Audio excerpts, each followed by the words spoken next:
Pascual Ortiz Rubio nació en Morelia en 1877. Estudió ingeniería en la Escuela Nacional de Ingenieros de México, donde se tituló como topógrafo.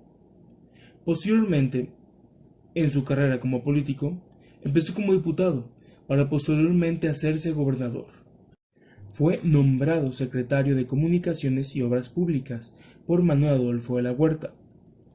Cabe recordar quién era Adolfo de la Huerta. Adolfo de la Huerta fue un presidente provisional de la República, esto debido al Plan de Agua Prieta, donde se desconocía el gobierno de Carranza como presidente, y donde el Congreso de la Unión así nombró a Adolfo de la Huerta.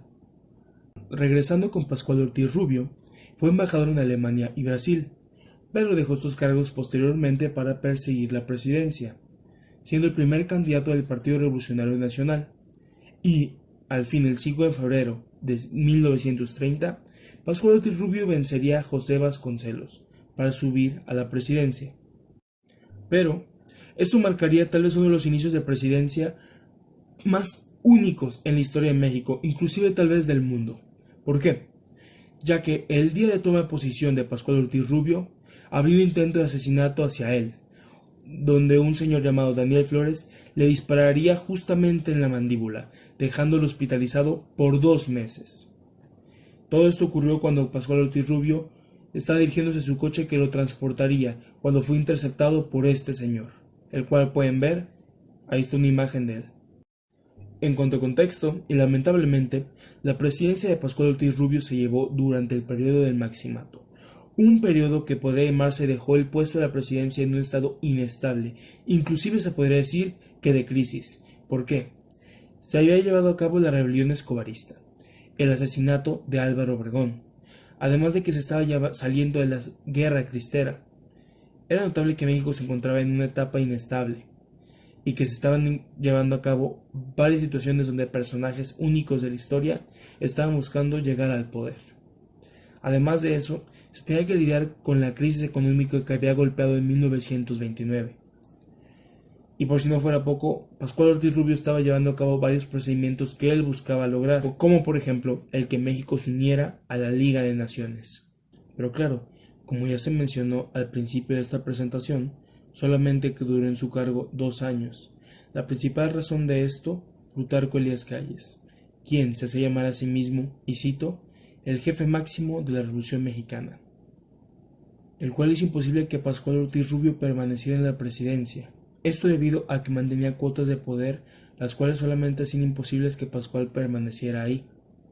Pero claro, antes de su renuncia, nos dejó con varias invenciones que hasta la fecha se hacen presentes, como por ejemplo, la Secretaría, como por ejemplo, la Secretaría, como por ejemplo, la Secretaría Nacional de Turismo, que actualmente se conoce como SECTUR, la Ley Federal de Trabajo.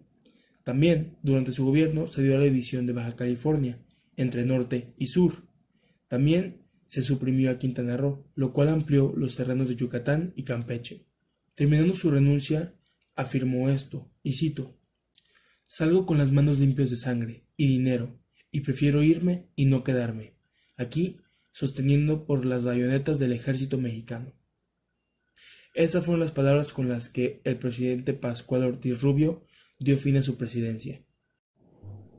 En cuanto a su muerte, en 1935 regresaría a México, a manos de Lázaro Cárdenas, presidente en turno, esto para hacerlo gerente de la compañía Petromex. Pero el 4 de noviembre de 1963 moriría a la edad de 86 años. Cabe mencionar que Petromex, Petróleos Mexicanos, estaba encargada de fomentar la inversión nacional en la industria petrolera. En cuanto a mi conclusión, después del análisis de la información, puedo concluir que Pascual Ortiz Rubio fue un presidente que pudo haber dado más a México. Lamentablemente, inició con el pie izquierdo, empezando con un intento de asesinato en su contra, y 2 meses después de esto fueron encontrados 100 cuerpos de gente que apoyaba al candidato contra el que iba en contra para la presidencia, lo cual no hizo más que manchar su imagen, ya que desde un inicio se mencionaba de un complot para que él llegara al poder. Desde un principio estaba destinado este gobierno a terminar de forma prematura. Pascual Ortiz Rubio fue un presidente que me queda claro que pudo haber dado más, simplemente con ejemplos como sus creaciones que hasta la fecha se hacen presentes, como ya había mencionado, la Comisión Nacional de Turismo, la Ley Federal de Trabajo, creaciones que hasta la fecha están presentes y funcionando. Pero la situación no era la mejor. Un presidente asesinado y varios golpes de Estado simplemente para quitarle poder a los que precedieron a Pascual Ortiz Rubio. Estos solamente eran señales para decir que este gobierno terminaría de forma prematura. Concluyo que era un momento para México muy crítico, que era muy difícil que se diera un gobierno estable y que lamentablemente no pudimos desarrollarnos más, tal vez con quién sabe qué fue lo que nos pudo haber dado este señor, pero al menos lo que nos dejó funcionó y sigue funcionando. Muchas gracias por su atención. Soy Octavio Hernández.